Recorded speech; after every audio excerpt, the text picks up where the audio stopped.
আসসালামু আলাইকুম গাইস। আজকে 48 জন হাজি আমার মাধ্যমে মক্কাতে এসে পৌঁছেছে। এই 48 জন হাজির হোটেল আমি বুকিং দিয়ে দিয়েছি এবং তাদের খাবার 3 বেলা আমি দিতেছি। আসলে প্রতিদিনই আমাদের হাজি গ্রুপ আসে, কিন্তু আমরা ভিডিও করি না। এখন থেকে ভাবলাম ভিডিও করব, কারণ ভিডিওর মাধ্যমে অনেক কাস্টমার আমাদের কাছে আসে। তাই আপনাদের যদি কারো মক্কাতে হোটেল এবং খাবারের প্রয়োজন হয়, আমাদের সাথে যোগাযোগ করবেন। ইনশাল্লাহ আমরা টাইম টু টাইম আপনাদের খানা হোটেলে পৌঁছে দেব। মক্কাতে আসলে অনেকেই খাবার দেয়, কিন্তু টাইম টু টাইম পৌঁছাইতে পারে না। আমরা অবশ্যই 3 বেলা খানা, ফজরের পর সকালের নাস্তা এবং দুপুরের খাবার দুপুরের আগে, রাতের খাবার এশার আগে আপনার নিকটস্থ হোটেলে পৌঁছে দেব। হাজিদের ব্যাগ গুলা নামাই দিতেছি গাড়ি থেকে, এটা আমার কাজ না, তারপর আমি হেল্প করতেছি ওনাদেরকে।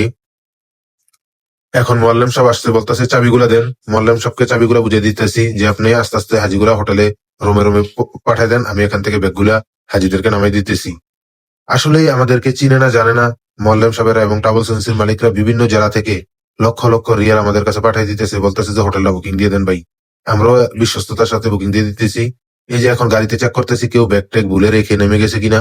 দেখলাম যে না, ঠিক আছে, হোটেলে ব্যাগ ট্যাগ গাড়িতে নাই। এবং কি হোটেলের ভিতরে ব্যাগগুলা ঢুকাই দিতেছি। এটাও কিন্তু আমার কাজ না, কিন্তু আমি হাজিদের হেল্প করতেছি। হয়তোবা তারা দোয়া করলে আমি ভালো কিছু করতে পারবো।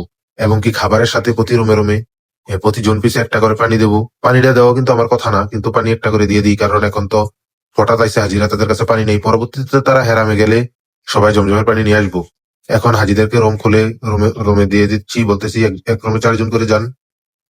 সবাই যাইতেছে একের পর এক।